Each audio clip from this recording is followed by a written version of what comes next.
Hi, everybody. Happy Sunday. I just thought I would pop on here because I was having some thoughts to myself as I'm reflecting in this new year, and I wanted to share with you guys because I've just discovered a few things about myself and also figured you probably might be struggling with the same kind of things. So I noticed through this past holiday season that I fell into some of my old habits. I was always the overachiever, producer, people pleaser type of person back in the past before I got sick. And then I kind of had to develop some new habits in order to maintain some boundaries for myself to heal. But as I've healed and I've continued to get on with, different aspects of my healing, because my voice has been back now for over 3 years, but it's still been a long time coming with all of the other things in my life, the nervous system stuff, the emotional well-being, those types of things that kind of laid the groundwork for my illness and my spasmodic dysphonia to kind of move in to my life. I had to address a lot of these other things as I was healing myself. And even after my voice came back, I wanted to continue, obviously, healing myself. And I wanted to kind of get down to the root cause of what had occurred so that it would never happen again to me, Here's my dog is like clamoring to come up.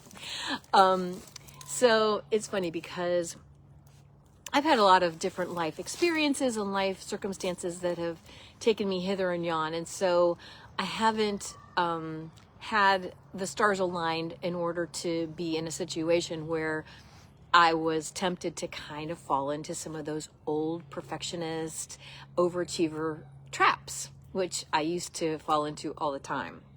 So during the holidays at this time, it was such a special time, and we had moved back to a place where my husband and I had lived previously, and we basically rekindled a lot of relationships with old friends, as well as some new ones in addition to some family that we have here in town. So it became sort of like my impulse to want to get back into the habit, which I used to always be, the hostess for all of the things, the parties and all of that kind of stuff. And I just wanted to feel like my old self again in a way. And I, in doing so, I also fell into some of those old traps, those old things where you push your own needs and what is right for you kind of to the bottom of the to-do list. And that's easy to do, especially during the holidays, because let's face it, for whatever reason, our culture has decided to load everything into the month of December in terms of like social gatherings and like events. I don't know why we've done this to ourselves, because it makes everybody crazy, and I don't think it benefits really anybody, honestly. Anyway, we still all do it though. And so I found myself doing that a little bit more than I have done in the past, say, 5 or 6 years. I've been healing myself now for over 6 years.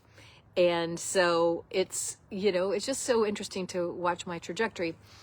But this might help you guys a little bit, because I am now realizing in the new year that I need to dial back my energy spent outside of myself and redirect my attention to my own healing and what I need. And I need some quiet time, and I need to maintain my peace and my nervous system calm. And what I really wanted to say with this whole talk is your health, your peace, your body, those are some of the most precious gifts that we have on this earth. When we have peace, when we have health and harmony within our bodies, it just feels so nice, and we are feeling like I think we were intended to feel as people walking this planet.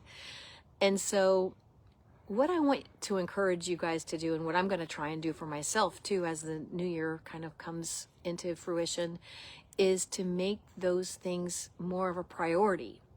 I let them fall down on the priority list, and I knew I was doing it at the time, and I made a conscious choice to make that choice to go ahead and push myself a little bit more, recognizing that it was a special time of the year and my daughters were home, and so we just had lots and lots going on. So I, of course, wanted to maximize every moment. But also I recognize that, we only have so many matches in our matchbook. And sometimes we have to take time to replenish the supply. Our adrenals during those busy times take a hit because we're pushing through perhaps when we could be lying down and having a little cat nap or a meditation, and we kind of skip it on that day so that we can, decorate the house or, bake the little extra treats or whatever.